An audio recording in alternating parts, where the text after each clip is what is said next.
Now let's talk about Prince Harry, shall we? Because he's made another solo trip, this time to Johannesburg in South Africa. He's called for world leaders to create a platform for young voices, as the Duke is there to represent his charity centre Barley. It's an HIV charity that he co-founded. Well, meanwhile, Prince William has revealed that he was not present at the Olympics in Paris, as he feared he might bring COVID home to Catherine. While she was having chemotherapy. Yeah. Let's talk to Editor-in-Chief of Majesty magazine, Ingrid Stewart. Good to see you, Ingrid. Could we talk about Harry first and foremost, and Lesotho and Centre Barley? I mean, all these things which he's been associated with for a long time, but have been off the radar for a long time. How important is it that he's now getting back involved? Well, I think Harry's come to the realisation that he must go back to what he does best, which is actually working with kids. He's always been brilliant with children, and he founded Centaurly, which means forget me not, which is with the Prince of Lesotho, and it was in 2006. So he's been doing this for a long time, and it's really was one of his pet projects. But he hasn't been back for 6 years. But now he's gone back, and he's been welcomed hugely, and he's had meetings with the King and the Queen and travelled with his friend the Prince. And what they're trying to do is get these people of Lesotho into work, the women of Lesotho into work, and also their children who were born with HIV, some of them. This was the main thrust of it in the beginning. And they built schools, they built all kinds of things to sort of help this education of this nation. I think we should read into the fact that we are seeing more and more of Prince Harry out on these solo trips. We know that this is something he's really passionate about. It's clear from even reading his book Spare that this is something that he deeply, deeply cares about. But we saw him at the Well Child Awards in London, didn't we, just last week? And now he's in South Africa by himself, and there's no sign of Meghan. 4 months, the world has watched a man torn between two lives, duty and desire, tradition and rebellion. But now, a spark has returned.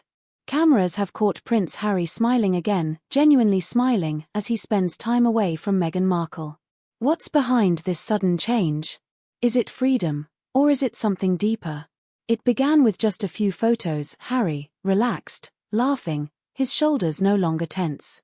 Away from the Californian glare, away from the scrutiny of royal critics, Harry appeared at ease for the first time in years. Observers were quick to notice, this wasn't the same expression we'd seen beside Meghan in Montecito.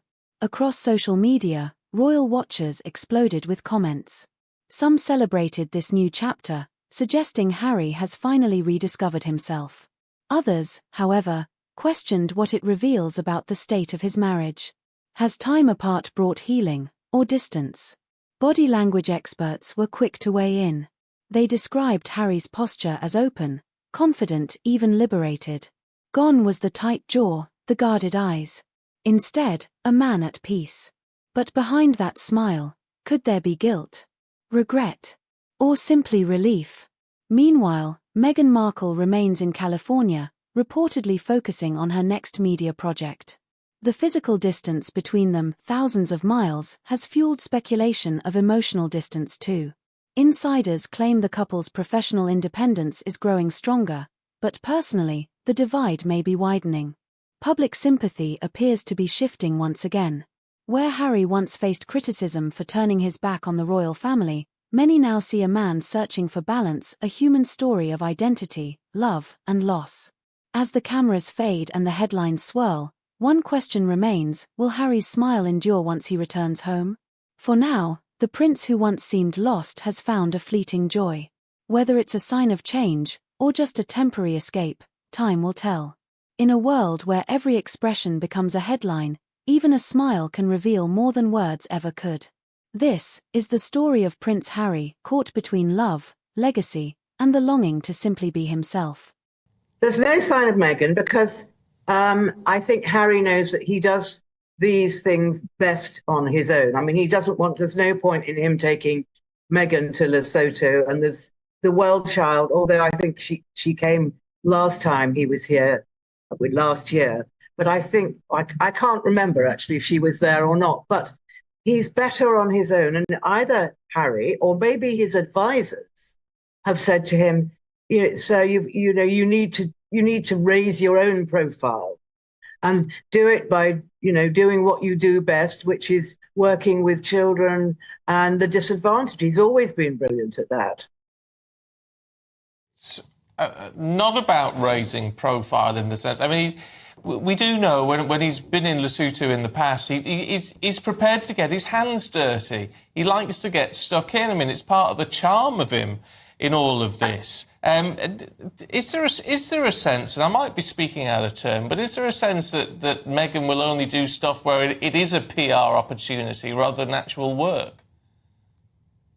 Well, I think we like to think that. I don't know, but it does seem that I think Harry actually knows that he's better doing this on his own. I mean, he sat down for a very well publicised fireside chat with the chairman of the charity and the king and the queen. But what I still can't understand is what he was trying to say. He sort of said, we must do something, but I wasn't quite sure what he was intending to do. So Harry's message is still not very clear. It's still cloaked in sort of California speak. So I feel that he needs to get out more, because when he does speak, when he's actually giving a talk, he's very eloquent. But from this Lesotho trip, I couldn't quite get what he was trying to do. Maybe he was just trying to raise the profile of the charity, but it's very much better for him to do it without his wife, because otherwise attention's deflected onto her and what she's wearing. That's a good point. Ingrid Seward, good to see you this morning. Thank you very much. Well, we're joined now by Charles Ray, former editor of The Sun. Charles, thank you very much for joining us.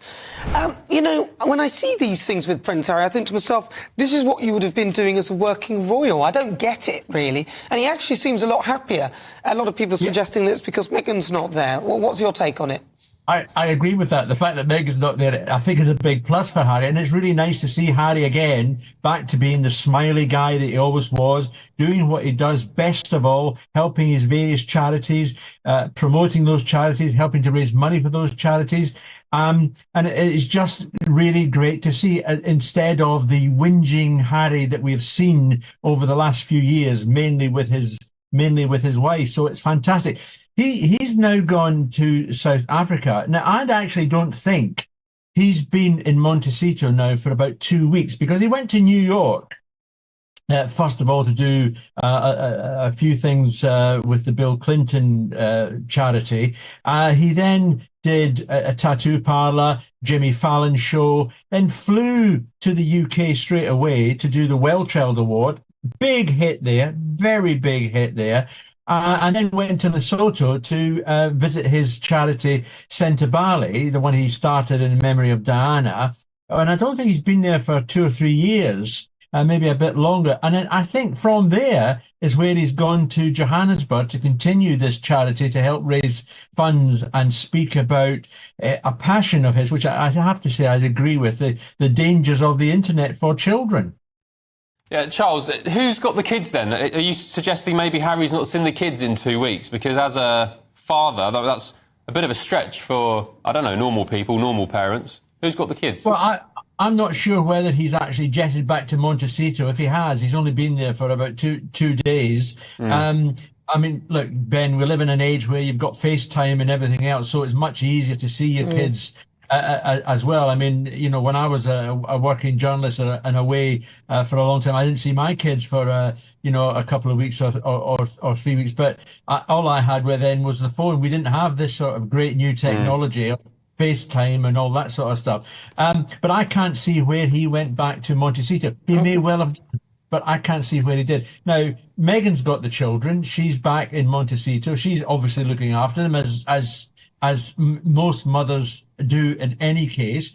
And I think she's carrying on with her work for this stupidly titled American Riviera Orchard, which is all about jams and gardening, and a new Netflix program next year. And all I just hope and keep my fingers crossed is Harry stays away from it. And so finally, how is all that going for her? Because I heard the last thing was that the trademark was denied because, Yes. because you can't trademark a place. No, you can't. So those things are. This is Meghan. This is Meghan doing all this, and she's fallen foul of all this. I mean, she's spending her time. If you know that we've had these various warring magazines coming up with the allegations of her bullying again in this other magazine, interviewing former the people who've worked for her at Archwell, saying glowing things about how she sits on the floor and prepares little baskets of goodies for them to take away. So I think she's been involved in all that sort of stuff. But in terms of actually doing, any what you would call old-fashioned royal job, she hasn't been doing any of that, which is great, to be perfect. I don't think we need to see Meghan anymore. No, I kind of agree with you there, Charles Ray. Always a pleasure. Thank you so much. That is And you, take care. Charles Ray.